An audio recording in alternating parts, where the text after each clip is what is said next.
Across various parts of Ukraine, there are efforts at trying to ensure that people are well protected. And that means that even universities and educational institutes like the one that you see over here are being converted for the war effort. These women over here are actually making camouflage nets. And these are gigantic camouflage nets which are being made. A place where students were studying, including several students from India, in fact, is now being made into an area where camouflage nets are being made so that the war effort can continue. I've actually got two people here who are part of that process. Thanks very much for speaking to us. What is your name? Irena. And could you tell us what exactly you guys have been doing over here? Okay, we for the first 2 days we're trying to find the ready nets for our military. We already use all of football, volleyball nets, but then we understand that there is like less and less of them in our region, so we decided to make them by ourselves, find some YouTube tutorials how to do the net and just open this point to do the nets by ourselves.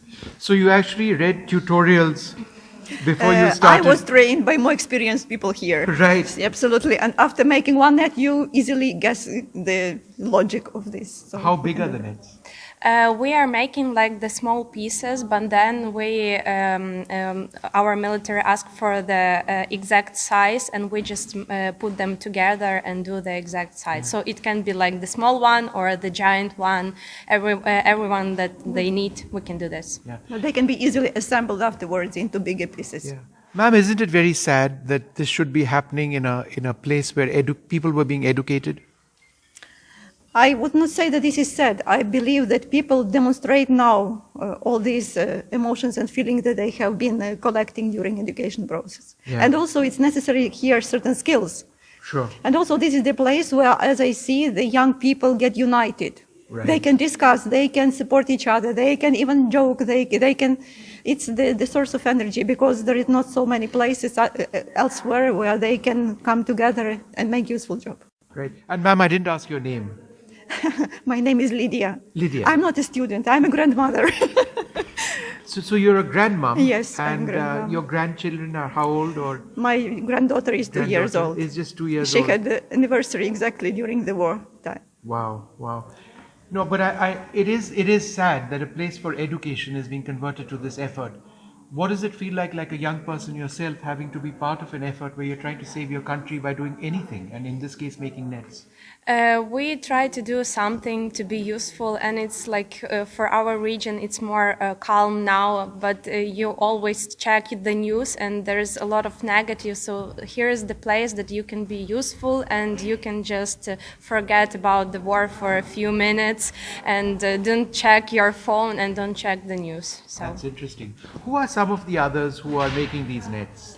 I believe there are very different people. Not met them Majority, I would say that these are students. Right. Majority, as I have seen so Right. far. But also some people of elder generation also come here. Everybody who has time. This job is very useful for people who cannot spend too much time in the social jobs. Right. Because you can work here 2-3 hours and leave for your private reasons. It's like, for example, I have old sick mom and I need to leave every 3-4 Sure. hours. And what is this institution? It's a college? What is it? it's the university. It had a lot of institutes here, but this place it's like the Institute of Economics and Management, but there is no students because of COVID. They have like online lessons, so probably this place it was like the first time that they met. Right. Even. And how did you first decide to get involved in something like this? It was my idea to open this point here, so like I was studied here before, so I knew all the professors here at the university and this institute, and I just asked them if we can use this place for making the nets, and they say yes, and they are really helpful. They are staying with us, they help with everything here, because it's easy to have the professor here who can like open all the places here with keys, so for us it's really great. Yeah. I sense your optimism, and I sense the energy. So you feel you're ready for a long, protracted battle against Russia? Absolutely. We believe that enemy has no chance. Every building, every bush, every grandmother, every child, everybody will be killing enemies until they come here. Yeah. And you're ready to do the same? Yes, we do. Right till the end? Absolutely, There's no till the question end, about it. no question. And you feel, you're a young person, Yes, you feel it's the like same. the same. It will be only victory for us and anything else.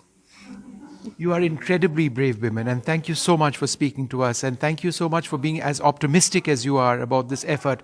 And it's remarkable that you are doing what you are doing. Well, there you have it, an idea, and just listen to the words of a grandmother and a young person as well, and the courage which they show over here. There's no question of Russia winning.